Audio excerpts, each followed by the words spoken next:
स्नेह हम इन 2 सालों में बहुत सारे अप एंड डाउन्स आए हुए होंगे। जब भी ऐसा फील होता था मैं उस मोमेंट के लिए उसको छोड़ देता था और उसको लेकर मैं ज़्यादा टेंशन भी लेता था। मतलब एक बार चले गए तो फिर जो सोशल मीडिया से दूर रहना काफ़ी डिफ़िकल्ट हो जाता है किसी मोमेंट पे। बट एग्ज़ाम हॉल में जाने के बाद थोड़े बहुत टेंशन हो रहा था कि अब फाइनल, इसके बाद और कोई एग्ज़ाम नहीं है। बट फिर भी सोच लिया था कि जैसा करता हूँ वैसे ही करूँगा। एकदम जैसे लगता है कि प्रेशर थे इतनी देर, अचानक किसी ने माइंड से कुछ उठा लिया है, फिर एक अलग सी फीलिंग आती है। नमस्कार, स्वागत है आप सभी का। मैं हूं आपके साथ प्रीति सिंह। जेईई एडवांस परिणामों में एक बार फिर से एलन स्टूडेंट्स ने देश दुनिया में अपना नाम रोशन किया है। फिलहाल हमारे साथ स्टूडियो में मौजूद है स्नेहम। स्नेहम से बातचीत करते हैं और जानते हैं उनकी अब तक की जर्नी कैसी रही। स्नेहम, सबसे पहले तो बहुत बहुत स्वागत है आपका। Thank you very much. कैसा लगा आपको? वो क्या मोमेंट था जब पहली बार आपने रिजल्ट देखा? मैं काफ़ी हैप्पी था, मेरे पेरेंट्स भी काफ़ी प्राउड थे मेरे पे कि इतना अच्छा रिज़ल्ट आया था। हम्म। काफ़ी अनएक्सपेक्टेड मोमेंट था। ये तो एक्सपेक्टेड था कि रिज़ल्ट अच्छा जाएगा, बट इतना अच्छा रिज़ल्ट एक्सपेक्टेड नहीं था। ओके, तो रात को नींद आ गई थी कि अगले दिन रिजल्ट आने वाला है? और सुबह उठने के बाद में क्या किया? प्रे की आपने गॉड से कि कुछ अच्छा ही हो जैसा मैंने सोचा हुआ है? प्रे तो एज सच नहीं किया था, बट यही था माइंड में कि रिज़ल्ट अच्छा जाए, हम्म। कि नॉर्मल जैसे रिज़ल्ट आता था वैसे ही जाए, कुछ ख़राब ना हो, यही था। ओके, और आपका जो नाम है स्नेहम काफी डिफरेंट है। क्या मतलब है इसका और किसने रखा? स्नेहम का मतलब फ्रेंडशिप होता है और ये मेरे पापा ने दिया था ओके, तो नाम। कोटा में बहुत सारे फ्रेंड्स बन गए होंगे। हाँ। ओके, तो कितने कह सकते हैं कि रिलेटिव्स के फोन आए होंगे, या फिर मम्मी ने किसको बताया सबसे पहले? या मम्मी डैडी तो साथ ही थे, उसके बाद का क्या मूवमेंट था? मम्मी ने तो सबको बता दिया, हम्म। फैमिली मेम्बर्स में। फिर मम्मी ने अपने जो फ्रेंड जोन में सबको बता दिया रिजल्ट। ओके, पापा ने भी अपनी ऑफिस में काफ़ी लोगों को बताया। बिल्कुल बिल्कुल, क्योंकि काफ़ी इसी प्राउड है। मूवमेंट का, हाँ बिल्कुल, काफी प्राउड मूवमेंट है और हर कोई इंतजार कर रहा था। अच्छा, आपने अपना रिजल्ट देखा, आपने बहुत अच्छा परफॉर्म किया। After that you call your friends कि मैं जिन्होंने आपके साथ एग्जाम दिया है, हाँ। उनसे भी आपने शेयर की बातें, हाँ उन्हें भी उन बताया? हाँ उन्होंने भी शेयर, हमारा ग्रुप है तो हम्म। उसमें सब डाल लेते थे अपने नंबर। हम्म। तो सब ने अपना नंबर बताया, मैंने भी बताया, शेयर करते थे ओके, सब। तो उसके बाद मिले शाम को सारे? शाम को मिले। ओके, कि आज रिलैक्स होके हाँ। मिलने वाले हैं, वरना हमेशा डिस्कस करते थे क्या पढ़ाई करनी है, हाँ। कौन से वीक एरियाज है, उनको लेके हम हाँ प्रॉब्लम असाइनमेंट। सॉल्व करते थे। हाँ, असाइनमेंट्स वगैरह मिलते थे, लेकिन फाइनली रिजल्ट आने के बाद में सबने अच्छे से मुलाकात की। कहाँ मिले थे? कोटा में कहाँ गए थे आप लोग? कोटा में कोई आइलैंड के बाहर ही मिले थे, ऐसा कहीं घूमने नहीं गए। ओके, वो प्लान कर रहे हो अभी आप जाओगे? हाँ। ओके, अच्छा, फैमिली मेंबर्स में कौन कौन है स्नेहम आपके? मेरे फैमिली में उसमें मेरी मम्मी और पापा ही हैं। हम्म। ओके, और आप? हाँ। ठीक है, तो आपके दादा दादी, जैसा आपने यहाँ पे कोटा में आए हुए कितना टाइम हो गया आपको, और कभी आप उनसे मिलने के लिए गए? कोटा में तो मुझे 2 इयर्स हो गए। हम्म। तो अब इसके बाद प्लानिंग है कि घर जाऊंगा तब मिलूंगा उनसे। अभी 2 इयर्स में कभी नहीं गया। ओके, तो दादा दादी के फोन आते हैं आपके पास? हाँ। बात करते हैं? जब एग्जाम हुआ होगा उससे पहले भी उन्होंने ब्लेसिंग दी होगी आपको, और एग्जाम का फाइनली रिजल्ट आ गया तो उसके बाद उन्हें और भी अच्छा लगा होगा। हाँ बहुत खुश थे वो लोग। उन्होंने भी पड़ोस में बता दिया होगा सब हाँ जगह। सब। ओके स्नेहम, तो आप कहाँ से हैं? मैं वेस्ट बंगाल कोलकाता से हूँ। ओके, तो वहाँ से कोटा आने के बारे में आपने कब सोचा, and why you choose Allen? मुझे तो अपने स्कूल में सीनियर से पता चला था कि जेई प्रिपरेशन के बारे में। हम्म। फिर मेरे पापा के ऑफिस में भी एक कलीग हैं, उनके जो बेटा है तो वो भी कोटा में पढ़ाई कर रहा था 9th 10th में। तो वहाँ से ही क्लिक किया मेरे मम्मी पापा को कि हम भी जा सकते हैं। फिर हमने डिसाइड किया कोटा आने के लिए। ओके, तो कोटा आप कितने टाइम से रह रहे हैं कोटा में? 2 इयर्स। ओके, तो इन 2 सालों में जब पहली बार कोटा आए थे वो मोमेंट कैसा था, और अब जब 2 साल आपको रहते हुए हो गए तो कैसा मोमेंट है? आई मीन मतलब क्या लगा आपको कोटा आने के बाद में कि मेरा सही डिसीजन था? डिसीजन तो कभी सही था, क्योंकि कोटा में जो एनवायरनमेंट है वो कहीं नहीं मिल पाता। कॉन्स्टेंटली पीयर, मतलब स्टडी ग्रुप ओनली। कभी भी बात करते हैं दोस्तों से तो केवल पढ़ाई के बारे में बात करते हैं, एक और कहीं नहीं हो पाता है। सो स्नेहम, व्हेन यू डिसाइड कि आपको आईआईटीएन बनना है? मैंने 9th क्लास में सोचा कि IITian बनना है, क्योंकि न्यूज़ में आता था AIR 1 AIR 2 के फ़ोटोज़ तो। और वर्ल्ड में सेकेंड टफेस्ट एग्ज़ाम भी है, तो फिर इंटरेस्टिंग लगा तो तब सोचा था। ओके, तो आपके आइकन कौन है? होता है ना कि मैं इंस्पायर हूँ उनसे, मुझे उन जैसा बनना है, ऐसा? या फिर किसी सीनियर ने आपको गाइड किया, देन यू डिसाइड कि मुझे आईआईटीएन बनना है? गाइड तो मेरे पापा ने किया था शुरू से ही। ओके। उन्होंने मतलब बताया था कि ऐसा ऐसा होता है, 3 सब्जेक्ट्स हैं, डिफ़िकल्टी लेवल भी बताया था। तो उनसे इंस्पायर्ड हूँ, उन्होंने गाइड किया था शुरू में तो। ओके, अच्छा, कोटा में 2 साल से आप रह रहे हैं, तो कोटा की अगर जर्नी की बात करें तो आपकी कैसी जर्नी रही अब तक, और इसके साथ ही आपका डेली रूटीन क्या रहता था इन 2 सालों में? कैसा आपका रूटीन रहा कि आपने मुकाम हासिल किया? रूटीन मेरा यही था कि मैं सुबह 4:30 को उठता था और फिर फ्रेश होने के बाद पढ़ने बैठ जाता था टिल 8 o'clock। ओके। 8 o'clock को मैं ब्रेकफास्ट लेता था, फिर 9 o'clock से मैं फिर से स्टडी करने बैठ जाता था टिल 11। फिर 11 के बाद मैं ब्रेक लेता था 10 to 15 मिनट्स। उसके बाद मैं 1:30 तक फिर से एक सेशन में पढ़ाई करता था। उसके बाद लंच करने के बाद कोचिंग पे चला जाता था। फिर शाम को 8 o'clock रिटर्न करने के बाद मैं डिनर कर लेता था और फिर 1 से 2 घंटे फिर रात को पढ़ लेता था। ओके, उसके बाद तो स्लीप। कितने घंटे सोते थे आप? 7 hours। तो वो आपको लगता है कि मस्ट इम्पॉर्टेंट है एक एस्पिरेंट के लिए, हाँ। नींद से कॉम्प्रोमाइज़ नहीं करना? क्या हाँ। कहेंगे स्टूडेंट्स को जिन्हें लगता है ना कि नहीं हमें तो 18 घंटे ही पढ़ना है लेकिन बेस्ट करना है, तो उन्हें क्या कहना चाहेंगे? 18 घंटे पढ़ाई तो हो जाएगी बट एफिशिएंटली नहीं होगी। आप 50% एफिशिएंट के साथ 18 घंटे पढ़ो या फिर 10 घंटे 90% एफिशिएंट के साथ पढ़ो तो बेटर होगा काफ़ी। And Sneham, how you manage, like मतलब स्कूलिंग भी है साथ में, उसके बाद में सेल्फ स्टडी भी करनी है, और दूसरा इतना शानदार कह सकते हैं कि टफेस्ट एग्ज़ाम जो है उसे भी क्रैक करना है, उसमें भी बेस्ट करना है, तो ये सारी चीज़ें कैसे मैनेज किया आपने? मैं डायरी लिखता था सुबह उठने के बाद कि मुझे दिन में क्या क्या करना है। तो फिर nice। उसमें माइंड में वो नहीं प्रेशर नहीं आता था कि ये भी करना है ये भी करना है। एक बार लिख लिया, फिर जो जो लिखा है उसके हिसाब से करते जाओ तो सब मैनेज हो जाएगा। ओके, तो मतलब इतना टफेस्ट नहीं रहा आपके लिए कि स्कूलिंग भी करनी है, लाइक मुझे बोर्ड एग्जाम भी देने हैं और फिर मुझे जेई एडवांस भी करना है, तो ये एक अच्छी बात बताई आपने। मुझे उम्मीद है कि जो स्टूडेंट्स आपको देख रहे होंगे वो उससे इंस्पायर होंगे कि वाकई ही दिन की शुरुआत में ही पूरा शेड्यूल अगर आप लिख लेंगे कि मुझे क्या क्या करना है और उस तरह से अगर आप करेंगे तो शायद आप मतलब प्रॉब्लम कम होगी कम और होगी अपना क्योंकि काम आप दिमाग पूरे पे फिर प्रेशर नहीं रहता कि ये भी करना है ये भी करना है। हाँ, कई बार क्या होता है कि हम स्टार्टिंग में उठते हैं तो हमें लगता है कि आज पूरा दिन बहुत ही प्रोडक्टिव होने वाला है, मुझे ये करना है, लेकिन फिर बीच में मिस कर देते हैं। हाँ, क्योंकि और एक चीज़ ही कंटिन्यूअसली करने लग जाते हैं जो अच्छा लगता है, फिर जो इम्पोर्टेंट होता है वो कभी कभार छूट जाता है, फिर वो दिक्कत देगा बाद में। फिर रात को याद आता है सोते टाइम हाँ। कि आज ये फिर इम्पोर्टेंट अगले दिन सोचते हैं फिर वो भी छूट जाएगा। छूट जाता है। Okay, which one your favourite subject and why? Favourite physics. Oh wow, अधिकतर लोगों से मैंने मैथ सुना है। Good, and why? फिजिक्स क्योंकि इतने इंटरेस्टिंग कॉन्सेप्ट्स हैं और बहुत कुछ है पढ़ने के लिए, एंडलेस। अभी भी फिजिक्स ग्रो कर रहा है। बाकी मैथ्स तो स्टॉप तो नहीं बोलूँगा बट मैथ्स बहुत डिफिकल्ट हो जाता है। Yes yes yes. But physics interesting होता है तो डिफिकल्टी लेवल कम हो जाते हैं, फील फैक्टर, इसलिए फिजिक्स अच्छा ओके, लगता है। स्नेह, हम इन 2 सालों में बहुत सारे अप एंड डाउन्स आए हुए होंगे, बहुत बार लगा होगा कि कहाँ मैंने ये सोच लिया इतना टफेस्ट एग्जाम क्लियर करने का, या फिर आपको लगा होगा इससे इजी भी था, मैं वो कर सकता था तो मैं अभी तक शायद कामयाब हो जाता, या कुछ भी ऐसा, या किसी टॉपिक को लेके कि मैं इतने टाइम से इसे सॉल्व कर रहा हूँ पर ये हो नहीं रहा। तो जब भी ऐसा मोमेंट आया इन 2 सालों में, खुद को आपने कैसे संभाला और कैसे आपने ग्रो किया कि नहीं मुझे इससे लड़ के आगे बढ़ना है?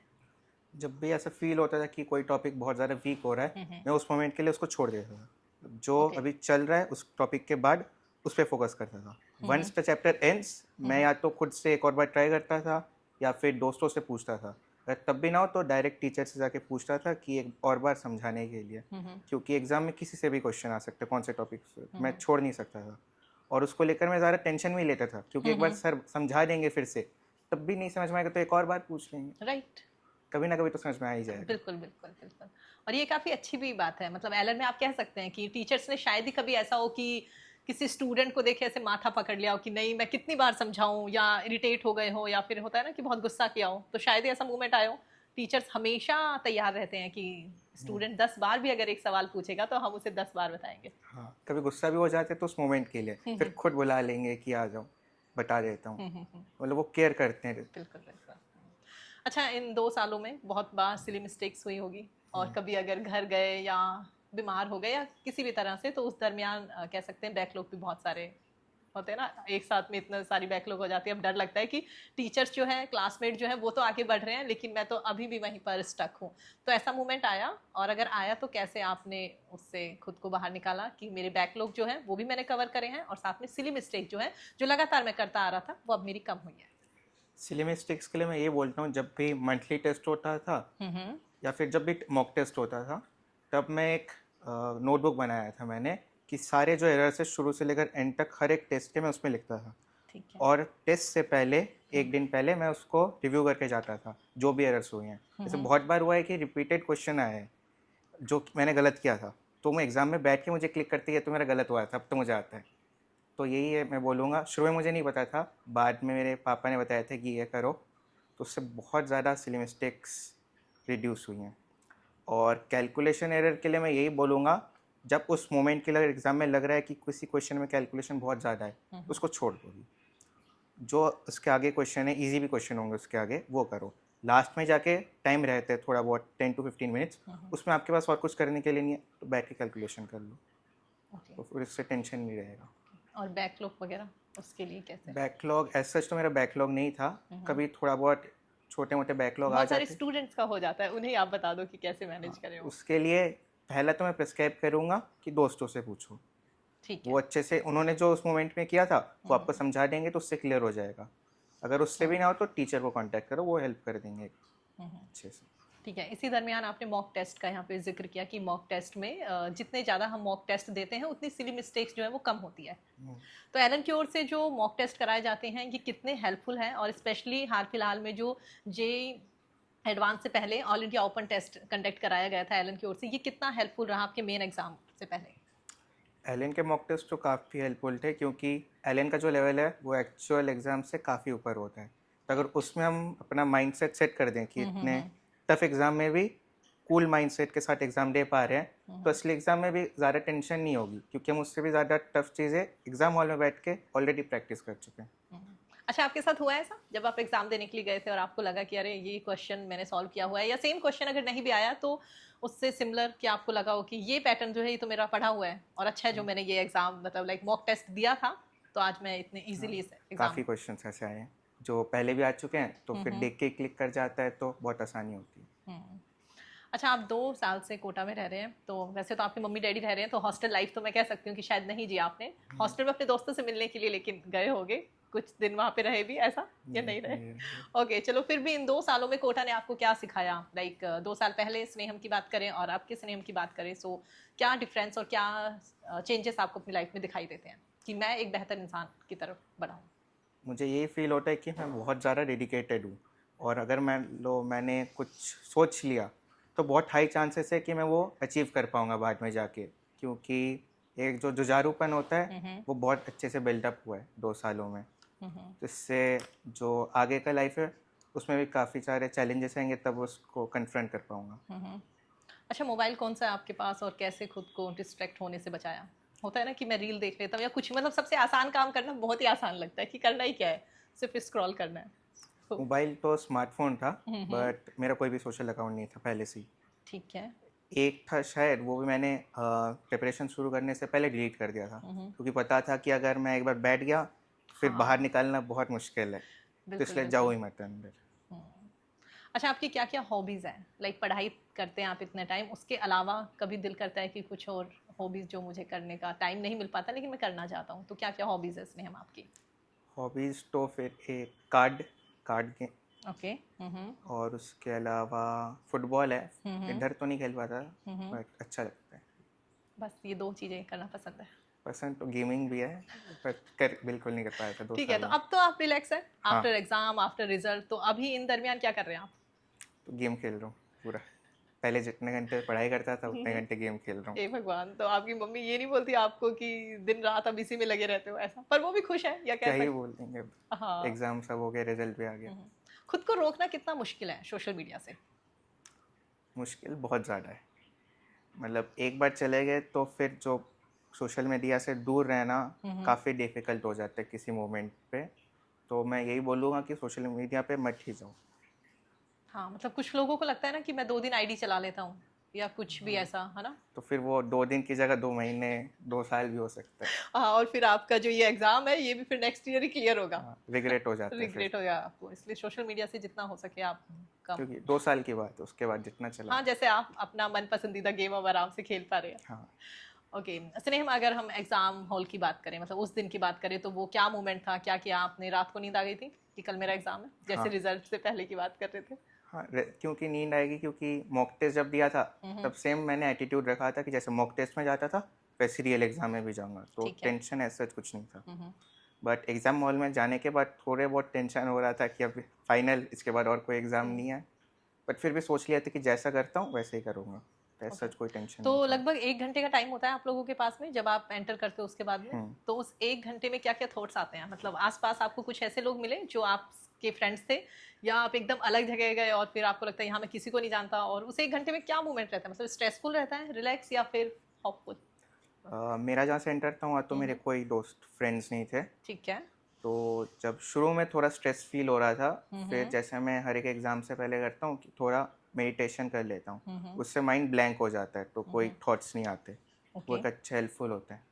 ओके। एग्जाम पैटर्न की अगर बात करें तो प्रीवियस ईयर के कंपैरिजन में आपको इस बार लाइक कि जैसा सोच के जाते हैं सेम वैसा ही था क्योंकि एक होता है ना कि हमें बहुत कॉन्फिडेंस आ जाता है कि मैंने इतने सारे मॉक टेस्ट दिए हैं प्रीवियस ईयर का क्वेश्चन पेपर भी देखा हुआ है तो सिमिलर वैसा ही आएगा तो आपको ऐसा लगा या वहाँ पे जाके थोड़ी एंजाइटी हुई कि ये बिल्कुल अलग आया है और फिजिक्स आपका फेवरेट सब्जेक्ट है तो क्या वही किया आपने सबसे पहले? सबसे पहले मैंने केमिस्ट्री किया था एग्ज़ाम में, और ओके। केमिस्ट्री एकदम PIQ बेस्ड आया था, जैसे सर ने पढ़ाया था सेम टू सेम आया था सब कुछ। ठीक है। हम्म। उसके बाद फिज़िक्स अटेम्प्ट किया था। हम्म। फिज़िक्स थोड़ा सा PIQ के रिस्पेक्ट में लेवल ज़्यादा लगा था, हम्म। डिफ़िकल्ट आया था। ठीक है। बट जो एलन के मॉक टेस्ट थे वो कई गुना ज़्यादा डिफ़िकल्ट थे, तो फिर टेंशन नहीं थी। बिल्कुल बिल्कुल। फिर मैथ्स एज़ यूजुअल था, हम्म। नॉर्मल। लास्ट में मैथ्स किया था मैंने। ठीक है। खाने में आपको क्या पसंद है? खाने में छोले भटूरे। ओके तो वो तो दिल्ली के फेमस है तो गए हो हाँ, आप कभी? दिल्ली में, हाँ, मैं दिल्ली में ही रहता था पहले। अच्छा, अच्छा, तो तभी अच्छे लगने लगे हाँ, आपको ऐसा? हाँ, ओके, तो इस दरमियान जैसे आप गेम खेल रहे हैं और इसके अलावा मूवीज़ वगैरह पसंद है हाँ। आपको, तो रिसेंटली कौन-सी मूवी देखी आपने? मैंने तो इंसेप्शन, बहुत ओके। पुरानी मूवी है। लेकिन मतलब दिल था आपका कि जब हाँ, भी मेरे देखा है। एग्ज़ाम कंप्लीट हो जाएँगे, रिज़ल्ट आ जाएगा, उसके बाद में मैं ये मूवी देखूँगा। 2 साल पहले पता चला था उस मूवी के बारे में दोस्तों की, हुँ, हुँ। साइंस फिक्शन मूवी है। हुँ, हुँ। बट तब प्रिपरेशन चालू हो गया था, हुँ, हुँ। तो मैंने डिसाइड किया था कि प्रिपरेशन के दौरान कोई मूवी नहीं देखूंगा। ओके। फिर हुँ। एग्ज़ाम के बाद आके आराम से देखी। ओके, कैसा मोमेंट होता है वो कि फाइनली एग्जाम भी हो गया, रिजल्ट भी आ गया और वो एक तसल्ली वाला जो मोमेंट है मतलब क्या फील करते हो आप कि पिछले 2 साल कंटिन्यूअसली दिन रात पढ़ाई करी है, सेम पैटर्न रहा है दिन रात कि मुझे कितने बजे उठना है, कितने बजे सोना है, क्या खाना है ना, सेहत का ध्यान रखना है और उसके बाद एकदम रिलैक्स। रिलैक्स, जैसे लगता है कि कोई बोझ उठा के ले चला गया है। एकदम जैसे लगता है कि प्रेशर था इतनी देर, अचानक किसी ने माइंड से कुछ उठा लिया है। फिर एक अलग सी फीलिंग आती है कि अब कुछ नहीं है, अब रिलैक्स जस्ट। ओके। अच्छा इन 2 सालों में कुछ ऐसा आपने सोचा हो कि अब फाइनली ड्रीम कॉलेज मिल गया है तो मैं वहां जाके ये सब चीजें करने वाला हूँ, एक फैंटेसी होती है तो ऐसा कुछ आपका? सच मैंने प्रिपरेशन के दौरान नहीं सोचा था कि ओके। कॉलेज के बारे में ये हम्म। सब, क्योंकि उससे फिर ज़्यादा नॉन रियलिस्टिक हो जाता है अप्रोच। तो हम्म। मैंने सोचा था कि एक बार फाइनल एग्ज़ाम हो जाएगा, ठीक उसके है। बाद हर एक कॉलेज के बारे में सब बहुत रिसर्च करूँगा, किस कॉलेज में ये होता है, इसका ये हॉस्टल अच्छा है। बट प्रिपरेशन के दौरान मैंने रिस्ट्रिक्ट किया था कि किसी कॉलेज के ठीक बारे है। में कुछ नहीं जानूँगा। फिर भी कुछ एक आपके दिल में ऐसी बात हो कि जो सोच रखा हो आपने पहले कि कॉलेज जाके मुझे ये करना है, स्पेशली कह सकते हैं एलन में ड्रेसेस पहनते हैं हम, एक ही ड्रेस है हमारे पास हाँ, यूनिफॉर्म, लेकिन वहाँ पे हम बहुत सारी ड्रेसेस पहन सकते हैं, ऐसा कुछ या फिर कि मुझे कोई नया स्टाइल वहाँ पे जाके चेंज करना है या कुछ सीखना है सीनियर से, ऐसा कुछ है? हाँ, उधर एक होता है कि जैसे 2 साल में सीनियर के साथ उतना ज़्यादा इंटरेक्शन नहीं होता। ठीक है। कॉलेज में सीनियर्स के साथ काफ़ी इंटरेक्शन होता है। हम्म। इनफैक्ट जब भी स्पोर्ट्स वगैरह होगा कॉलेज में, तो वो सीनियर्स के साथ ही होगा। हमारी टीम में भी सीनियर्स होंगे, अपोनेंट्स में भी सीनियर होंगे, वो एक न्यू फैक्टर है एंटायरली। ओके। फिर कॉलेज में सेमेस्टर टाइप्स भी होता है, उसमें जनरली बच्चे पूरे साल पढ़ाई ना करने के अलावा ओके। एग्ज़ाम से 1 से 2 हफ्ते पहले पढ़ाई करते हैं, वो भी एक न्यू टाइप होगा। एग्जैक्टली। क्योंकि 2 साल में तो कंटिन्यूअस पढ़ाई की थी, हम्म। तब केवल 1 to 2 वीक्स पढ़ाई करेंगे। अरे वाह, तो ये एक्सपीरियंस के लिए यू आर वेरी हाँ, एक्साइटेड। कैसे करेंगे। अरे वाह, बिल्कुल बिल्कुल। अच्छा जितने भी आपके फेलो एस्पिरेंट्स हैं उन्हें क्या कहना चाहेंगे जो आपकी तरह कोटा आना चाहते हैं या आ गए हैं और स्टडी कर रहे हैं और उनका भी सपना है कि वो भी स्नेहम भैया की तरह कुछ अचीव करके जाए यहाँ से, उन्हें क्या कहना चाहेंगे कि जर्नी बहुत बड़ी है, बहुत सारे अप एंड डाउन्स आते हैं, लेकिन खुद को कैसे संभाले और कैसे वो अपने सपने पूरे करें? तो यही बोलूँगा कि जेई प्रिपरेशन एक मैराथन है। बहुत टाइम पे हम गिर जाएंगे, बट हमें उठ के रहना है, क्योंकि उस मोमेंट के लिए बहुत इंपॉर्टेंट हो सकता है कि आपसे वो चीज़ ना हो, टॉपिक ना हो या फिर क्वेश्चन ना हो। But in the long run वो एक बहुत स्मॉल पार्ट है। बिग पार्ट ये है कि हमें दौड़ते रहना है एंड तक, और जो भी इंसान लास्ट तक दौड़ते रहेगा उसका कुछ ना कुछ अचीवमेंट मिलेगी ज़रूर। खुद पे भरोसा रखें। एग्जैक्टली। चलिए स्नेहम, हमारे साथ जुड़ने के लिए, बातचीत करने के लिए बहुत बहुत धन्यवाद। उम्मीद करते हैं स्नेहम ने जो भी इंपॉर्टेंट बातें हमारे साथ शेयर करी हैं, इन सभी बातों से जितने भी एस्पिरेंट्स हैं वो काफ़ी कुछ नया सीखेंगे, एग्जाम में बेस्ट करेंगे। और साथ ही स्नेहम ने एक बात कही है कि जो भी एग्जाम है, आप चाहे किसी भी एग्जाम की तैयारी कर रहे हो, वो एक मैराथन की तरह है। बहुत बार आप गिरेंगे, टूटेंगे, चोट लगेगी, लेकिन आखिर तक आपको लड़ना है, दौड़ना है और उसके बाद आपके सपने एक दिन जरूर पूरे होंगे। फिलहाल इतना ही, नमस्कार।